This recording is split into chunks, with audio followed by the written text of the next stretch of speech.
And I mean, the detail in your book, Classified Woman, fills in all those details. And like you were saying, all these things about you are classified. You're referred to as, the most gagged, most classified person in the United States. Then you come out with this book, and it was self-published, right?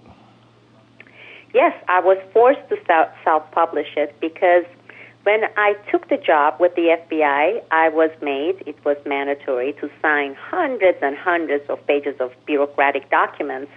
Well, one of the documents forms that I signed at a time before I took the contract job with the FBI was if in the future, whether I was retired long, even after if I was gone from the FBI, if I were to publish a nonfiction book, I was obligated because I held the highest level security clearance with the FBI.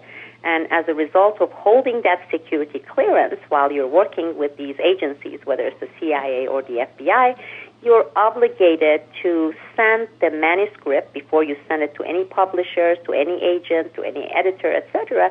You have to send it to the FBI's Department of Justice's Special Division, and it is called basically the pre-publication review. And this division, they take your manuscript and they go through it, and they see whether or not you have either intentionally or unintentionally have put anything that is considered sensitive or classified in your book, in your nonfiction. And if they find such information, whether it's a word or a sentence or a name, what they do is they black it out. They send you the manuscript, and they give you a chance to go and take out those sensitive information, those words, those sentences, those names. And only after that, when you have this FBI's, DOJ's approval that, yes, there is nothing sensitive or classified in your manuscript, then you can go to the publishers, etc., and go with the publishing process, go forward with the publishing process. Well, I sent mine, and legally, by law, the Justice Department was required in 30 business days, complete this process and send me my manuscript, send it back to me. Well, they sat on it for 6 months. I had to go and get a law firm. I had to go and get an attorney. And my attorneys started engaging with this dialogue, saying, where is this manuscript? You had 30 days. That's the legal time allowance for you. After 6 months of back and forth, and additional 6 months, the FBI DOJ division, they sent a letter, official letter, saying they considered everything in my book, every single word, including the title, classified and sensitive. So they basically sent back the entire thing blacked out. That includes the author's name and the title of the book. Well, that's a lot Can you imagine how ludicrous that would be? That's a lot of because ink, this yeah. book also has some background information of my father and where I was born and a little bit of my childhood. Right. So my attorney sent a letter saying that's ludicrous. They went through the appeal process. They said, no, she published a single word and she's going to go to jail because everything she has in here is classified. And we have all these letters. In fact, people can go and find it via Google, all the letters that the FBI sent, and my attorneys had a press release saying, look at these letters. This has never happened in the history of this country, that an entire book is being considered classified and blacked out. It's against the First Amendment. I mean, it's very Kafkaesque, really. And they couldn't care less. They said, it is what it is. And at that point, I said, no, I'm going to challenge this because it is ludicrous, and see if how they're gonna argue for this in any court of law, And this is after the experience of seeing that the federal courts of law in this country, they're truly not independent. So I took it to some publishers, some of the main publishers, and they said under no circumstances they would publish it. It was a great book, but they didn't want to get into any trouble with the FBI, and unless I brought them something that said Department of Justice or the FBI sanctions this, they're not going to publish. So at that point, I hired my own editors and cover designers and proofreaders. I established my own little company, and we spent months preparing and then later publishing this book independently, which we did, and nothing happened. And this, I guess it was all bluff by the government, knowing very well that 99.9% of people, whistleblowers, would back off and they wouldn't dare going ahead and publishing it. And in a way, it's a vindication that people should not, I guess, back down and give up when they face such ludicrous, really fascistic government response or government ultimatum.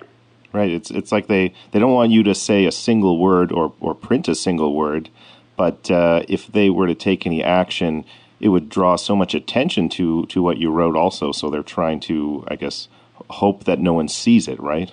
Exactly. Because, look, we know the intimate, incestuous relationship connection between the U.S. mainstream media and the publishers and the government agencies, especially those such as the CIA and Pentagon.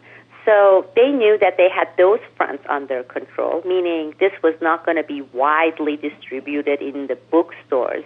They knew that none of the mainstream media outlets, under any circumstances, were going to provide any coverage. So with the hope that it would die down and nobody would see it, they didn't do anything in order not to draw more public attention. And I would say for a self-published book, independently published book, we did pretty good. I mean, we sold over 20,000 copies.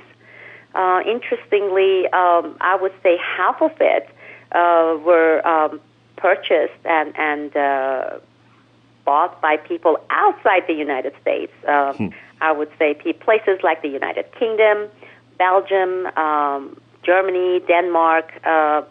They all of them together, they count for 50% of the book sales, and so I wouldn't say it was a great success. The feedback has been incredible, and people can see it on Amazon and the rating, and even its status. Even after 3+ years, still we rank fairly high up there among nonfiction books, and also the reviews from hundreds and hundreds of people. So again, I would say that alone was a good, encouraging vindication of not backing off and saying, the publishers are not touching it, mainstream media is not going to cover this, so I'm going to go away, I'm discouraged, I'm not going to do this, saying, well, today with the technology, we can do certain things that we couldn't have done 15, 20 years ago, and challenge it, challenge it with every chance you get, I guess.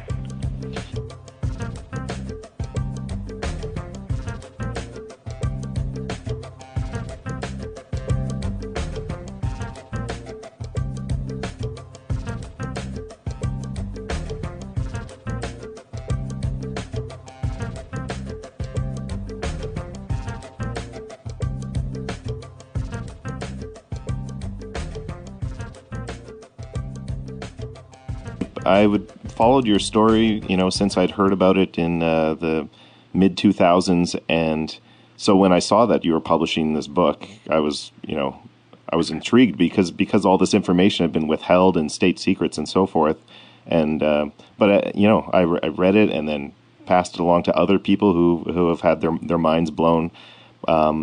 So it's getting out there, but it's one of those things where as soon as people read it or hear about it, then they want to know. But it's hard to spread that information, when mainstream channels have decided it's a non-story or won't touch it, right? Absolutely. I mean, to give you an example, for this so-called whistleblower case, the Valerie Plame case, CIA sanctioned the book. And actually, the publisher, they got the written consent from the CIA that it was okay to publish this book. And also, they garnered political support from the Democratic Party. And for that book, not only they received $3 million, but also around the clock for 3 months coverage from the CNN and CBS 60 Minutes and all these mainstream outlets, both print and TV news. And so the difference there being, number one, this book was not sanctioned by the CIA or the State Department or the FBI or the Pentagon. It was a real life whistleblower story. But also, another characteristic of my book was the fact that it is so nonpartisan, because anybody who reads it, they realize that there is really no difference between the Democratic Party and the Republican Party whatsoever. And the fact that it's rotten at its core, and basically you're staring at the two sides of the same coin. And so when you are in that position, when your angle is not considered partisan, meaning you're banging on one administration, I don't care whether it's, let's say, Obama administration or Bush administration, thus you have this cheering crowd, the same establishment, the same rotten people who are under the brand of Democratic Party or Republican Party, and so that alone becomes a major roadblock. But I say, in the long run, it is a historical document. It is going to stay, hopefully, around.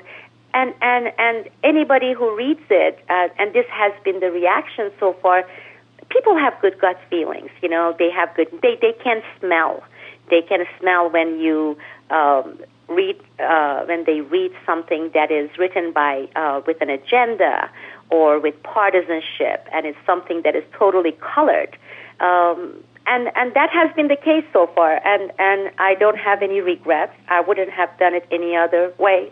I would never do it any other way.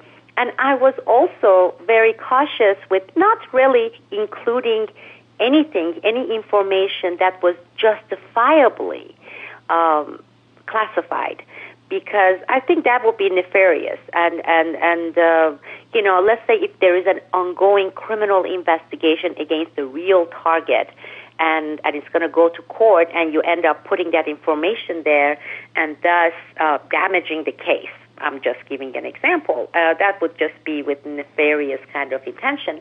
I did not do that. And also, one of the things that I learned during the publication process was that while I had to submit my manuscript for pre-review publication and pre-publication review, you as someone who held classified, top secret clarification and classification and work and experience, etc., you don't have to do such things. You are not under any obligation to do such a thing if you're writing a fiction. And that was when I decided, as I was preparing Classified Woman for publication, to sit down and spend another 2 years and write a fiction book, a fairly truthful fiction book, and let my readers, our readers, know of a lot of things that I could not talk about in a nonfiction book. It would have given the excuse to the government to come after me and truly throw me in jail. And they would have done so had they found anything that is in any way justifiably classified in Classified Woman. But I followed up with a book that would be a follow-up book to Classified Woman, with a fiction book that came out last September. It's been exactly a year. It came out on September 11, 2014. That is a fiction book. It's Lone Gladio, and anybody who has read my Classified Woman book, reading the Lone Gladio, they would understand what really this fiction is all about. Right. Yeah. It's fiction in quotation marks.